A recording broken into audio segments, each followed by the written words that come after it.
The People's Football Show. The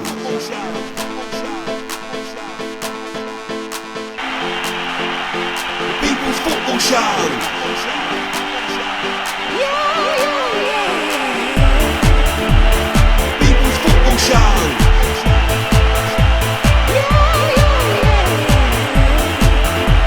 The People's Football Show.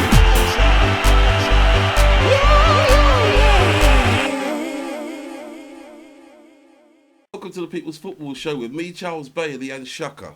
Now today we're going to be talking to some really interesting people. I'm going to be speaking to a Spurs fan, lifelong Spurs fan, Gary and Shaka. And I'll be talking to lifelong Hull City Tigers fan, Super Frankie. They've both brought stuff in. I know Gary's brought some books in from Spurs, which we're going to be giving away in the competition later on. And I think Frankie's brought in some objects unknown, so we'll wait to see what they are. I haven't objects. seen them myself, objects unknown. That sounds a bit I don't know dodgy. if they need batteries or what. Also, Gary's wearing a lovely retro shirt.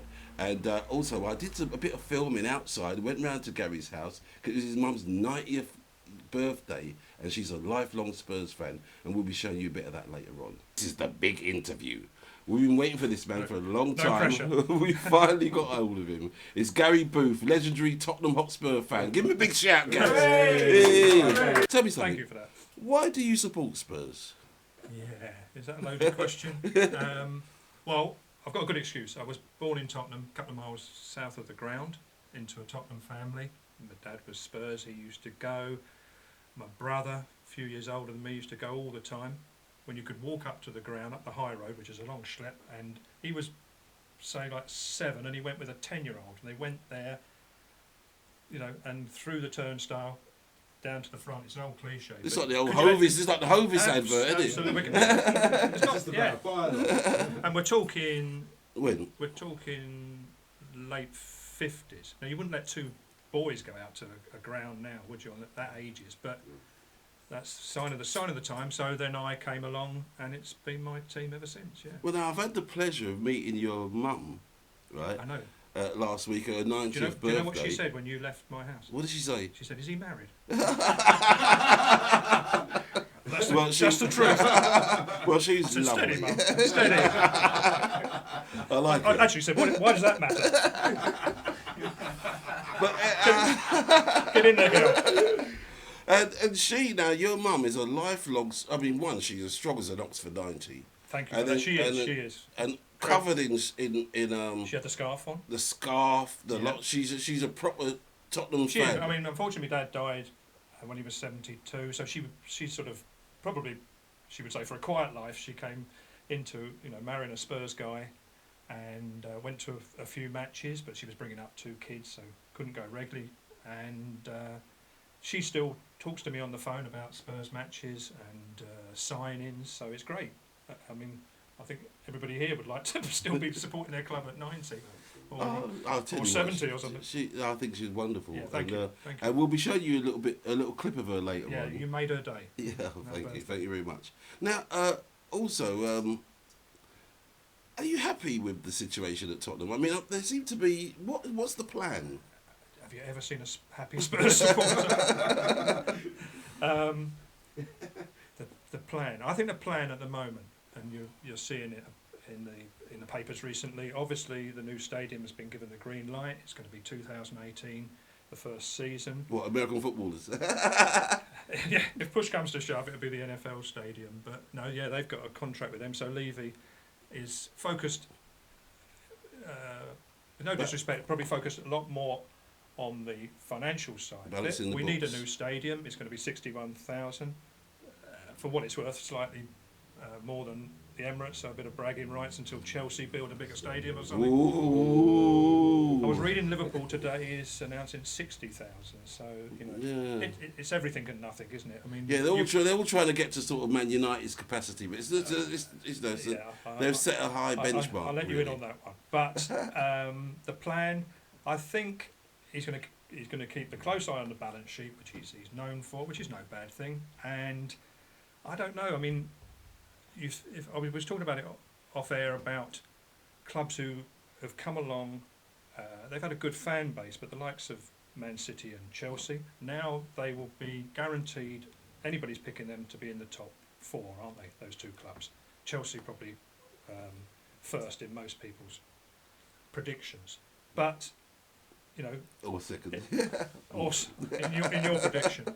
But, you know, that's come about from who got squeezed out. Liverpool got squeezed out. That's right. You know, we beat City have sort of we rocked the beat boat, City to be in they? the Champions League, and you know, gritted teeth. I quite admire Wenger's philosophy of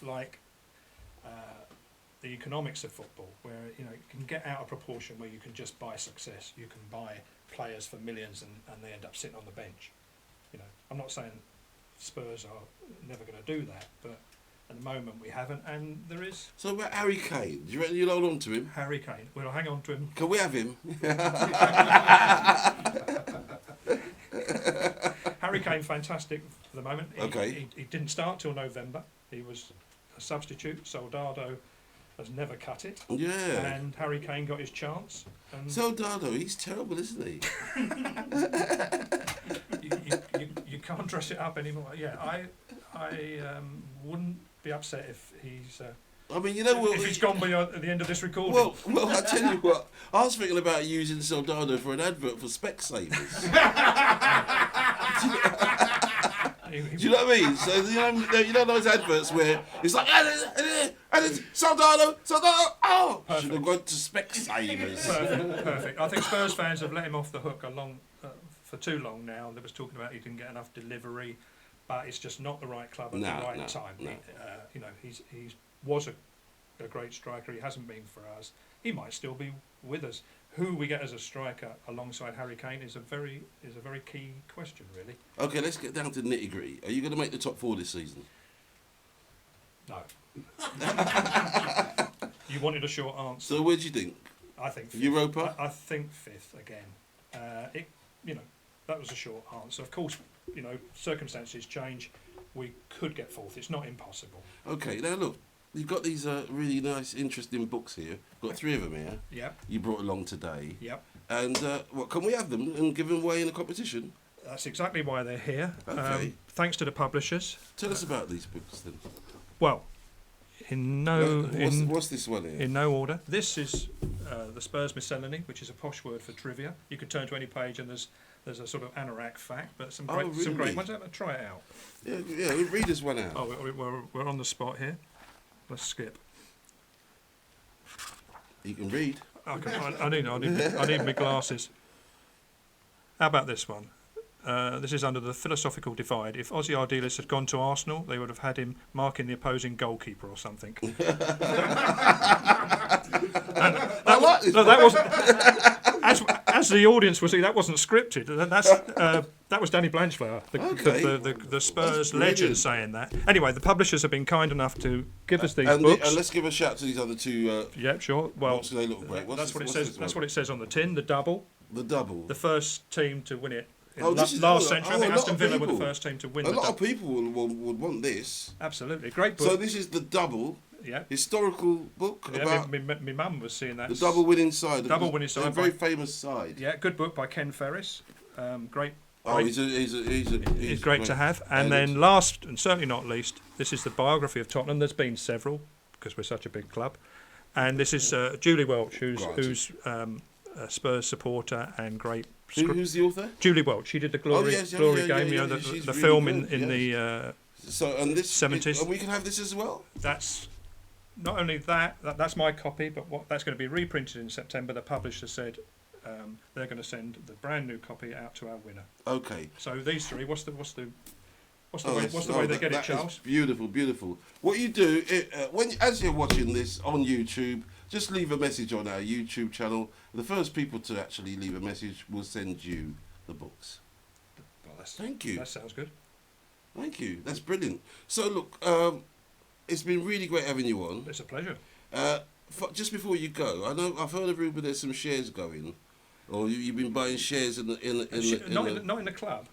Explain to us briefly. About 5 minutes from the ground, there's a pub called the Antwerp Arms. It's been there for years, and it gets Spurs there on match days, but not enough local people were using it. It was going to be bulldozed, and it was probably going to be flats and a private landlord. So Yeah. there was a campaign and fundraising for the pub, and a lot of Spurs fans got involved in that by buying shares. The Spurs Supporters Trust, which I was involved from the outset, they nudged Spurs the club and said, "Come on, this is a local resource, pub down the road.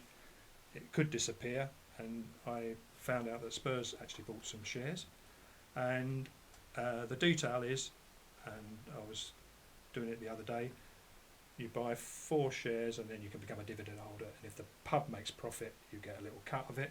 If you buy 10 shares you get money off your pint. Hey, on match day. Oh, pints. Okay. Any day really. I think it's 20% off your bar bill. Oh, it's brilliant. No, but it goes to show that football's not just about kicking the ball about. It's not about standing in the terraces shouting. It's about community. And as you can see, both of our guests today have both spoken passionately about the things that their clubs have done in their communities and keep on doing. And may long it last. Can I add one thing, Charles? Sorry. Yes. I knew I'd nearly forget. In terms of community, there's hundreds of football club forums, but I could give a shout for the one I go on. Yeah, give them a big shout. Give us the details. Yeah, it's the crowingcockerels.boards.net. They're worth a look. They're very welcoming. They're new, like this show is, so Yeah. The more the merrier. Give us that one more time. The Crowing Cockerels, is it? Crowing Cockerels, all one word as it is these days. Then .boards, like diving boards. Oh, right. .net. .board.net. Okay. And it's good fun. Okay, get on that and have a look. And yeah, and it might be worth investing in that pub as well. Okay, welcome to the Fan Zone, and today we're talking to Super Frankie's a Hull City Tigers fan. So, Super Frankie, Francis Jack, welcome to the show. How do you do? Nice to see you, man. All right, And, good to see you, Wahid. who are Mr. you? Chaka. Super Who are you? I'm Franny Jack from Hull, but I've been living in the capital for a long time, since the mid-'80s. So I haven't, over that time, haven't been to see Tigers as often as I would like to. But that's just the way it is. Well, let's get the thorny issue out of the way. What's in the name, Frankie? To me, very little.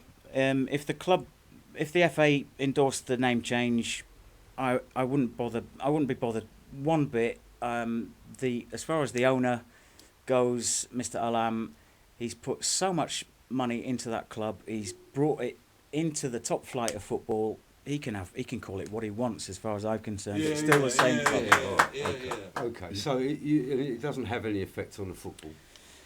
No, the football's got better since he's there.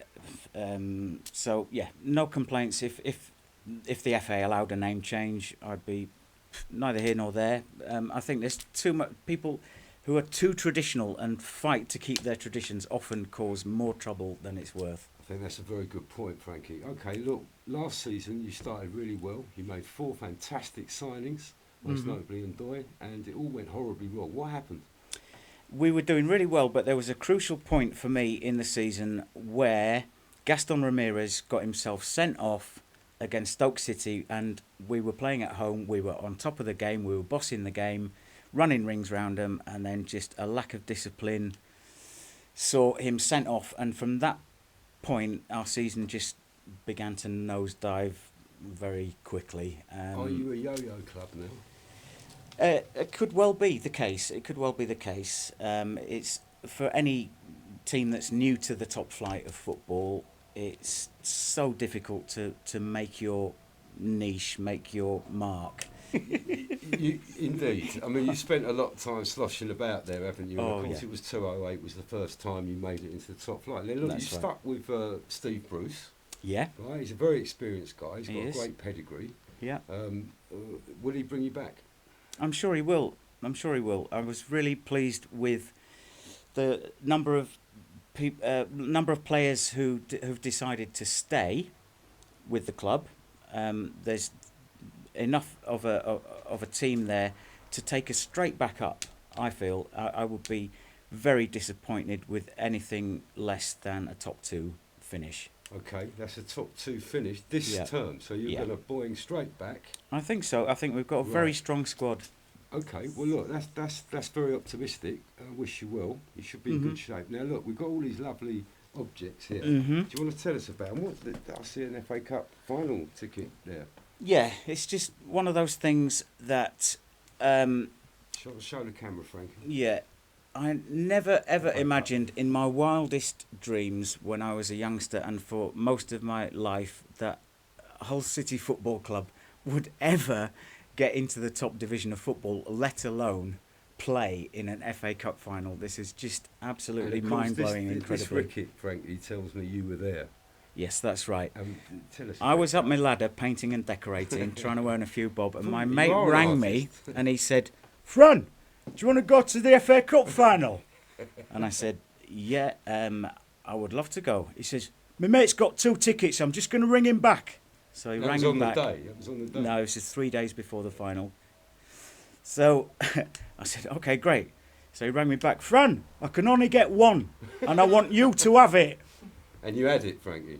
And I said, "Tim, you can't do that to me, mate. You can't give me that." He said, "No, it's your 50th birthday. You have it, mate. I drive all week. I don't want to be driving down to London. You have it, mate." And was that Hull's greatest day ever? No, their greatest day. I wasn't there, but it was when they beat Bristol City and Dean Windass scored the goal. And their other greatest day was when they beat Arsenal in their first season in the top flight at the Emirates. What's that thing there? It looks suspiciously like a not a rattle. Yeah, this is one of the rattles that they give you.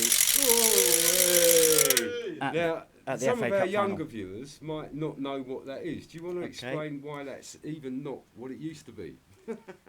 Back in the day, you'd have a big, massive, heavy wooden rattle, probably too heavy for children to actually hold up and turn They were round. very big, weren't they? Right. Charlton Athletic, Charlton were in the yeah. Premiership, and I loved going down there. I think it's a really friendly, lovely club, and of all the clubs that I've been to in London, which is a lot of them now, they're a really good club to go to, and it's nice. And for our first game this season, Chrissy Powell will be managing Huddersfield, and We wish him well. We wish him absolutely, well.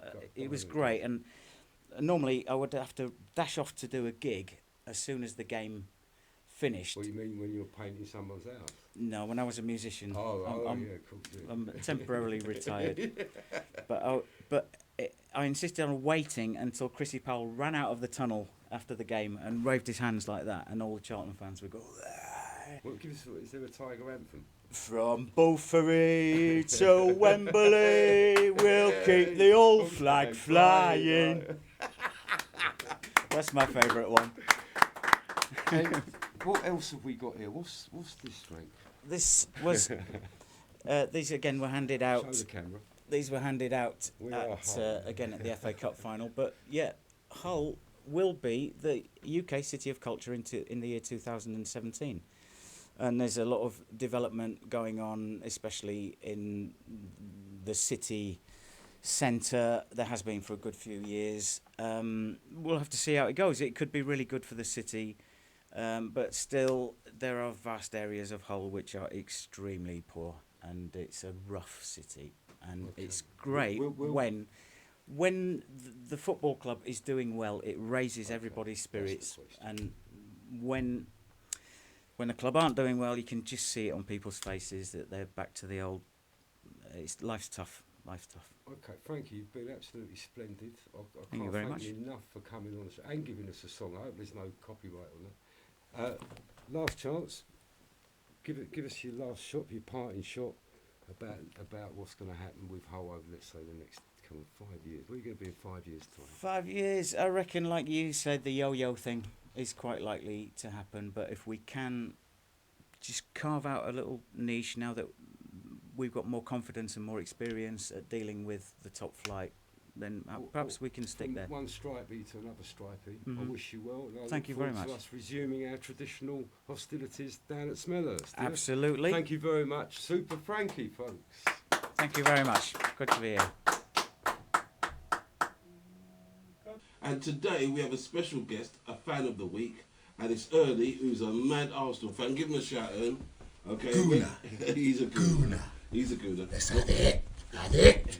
And we're going to be talking about Arsenal in particular. We're going to be talking about their top players. We're going to be talking about transfer rumours, their position, where if he only thinks they can actually win the Premier League next season or even the Champions League. We're going to be talking about goalkeepers in particular, and will they get Peter Cech, or do they actually need a goalkeeper? So there's lots we're going to be talking about, and we want Arsenal fans all to phone in as well and let us know what you think. Okay, let's start with Arsene Wenger. I mean, less than a year and a half ago, the fans were saying, oh, you know, some fans were saying he should go. You know, people were moaning. What have you got to say about the great man? Listen, those fans, right? They're not real gooners, right? Arsenal. They're not real gooners. Yeah, they're not real gooners, Yeah, like. yeah. Yeah, this fan, like, they're not real gooners, like, you know. The geezer, right? It's Arsenal, right? It's being there. We got a new stadium. We're at a debt, right? And they're giving him stick. We've been there like all the time. 14 years, 14, 15, 16 years. Champions League. Yeah. Champions League, top 4, eh? These lot out there, right? They are TV pundit, like, you know what I mean? Sitting there, slugging the geezer all night, watching Sky Sports. They're not true gunners, like, you know what I'm saying? Eh? Well, there you go. Very passionate, very passionate. You know what I mean? Yeah, I mean, I think he's been a great manager. I mean, only second to the great Sir Alex Ferguson. Oh, I'll give it that. Sir Alex. Sir Alex. Yes. But now, this new team that he's... I can't help but saying that something happened last season where he changed his philosophy and is playing a much more attacking formation. And the fans seem to be happy with that. They're happy, like, but what's been going wrong, like, is like a lot of injuries, right? You got Wilcock. Look at him. Look what happened to Wilcock, right? Not only that, but Zola, Podetsky, he was at, like, you know, Oxlade-Chamberlain, he was at. I think like them guys there, right? After they come out from international duty and that, right? They get mullered, right? And then Arsenal and Arsene Wenger ain't having that. So you have to change things around. Other people that come in, look at Joe Campbell, World Cup. He was fantastic. Me personally, as a gunner, right? I want him to play every week, like. But Arsene Wenger, right? He knows exactly what's going on in our camp, right? End of story. Arsene Wenger's magic. Hi fans, this is welcome to the People's Football Show. This is the Fan Zone special, and today I've got the great pleasure of introducing you to Mr. Nottingham Forest himself, Barry. Barry, welcome to the show. Pleased to be on the show, Shaq. Very pleased to have you. So Barry, Yes, mate. who are you? Who am I? Who are you? I'm Barry Cleave. Martin Barry Partnership from Brixton. Been in London for more years than I care to remember. Born in Nottingham. Always supported the Super Reds. Always been a Forest fan. Not doing but, very I mean, well. you have quite. You've won the FA Cup Oh God, that was in so. 1898 and 1959. I mean, Wasn't even around. I think you win it every you win it every 60 years. Okay, that's cool. Well, I'm not 60. I know I might look 60, but I'm not 60. Okay, so we haven't won for a very long time. And then, of course, what happened was Clough and Taylor came along, changed the whole playing Can I field. just interrupt you slightly there because for our younger viewers who might not know who Brian Clough is. Tell it. I mean, he's your messiah. He is our messiah. And he managed your club from 1975 to 93. I've got the book. What have you got Yeah, you got the book on Mr. Clough. That's his life. Forest might do it next season, but they need to throw a lot of money at it. Yeah. The aim is to get into the playoffs, and they might have a chance. Yeah. Well, Barry, thank you very much. It's been a You've pleasure. absolutely terrific. Thank you. Good luck next season. Thank you. We need it. Thank you very much, guys. It's frothy, man. Thank you. Thank you very much.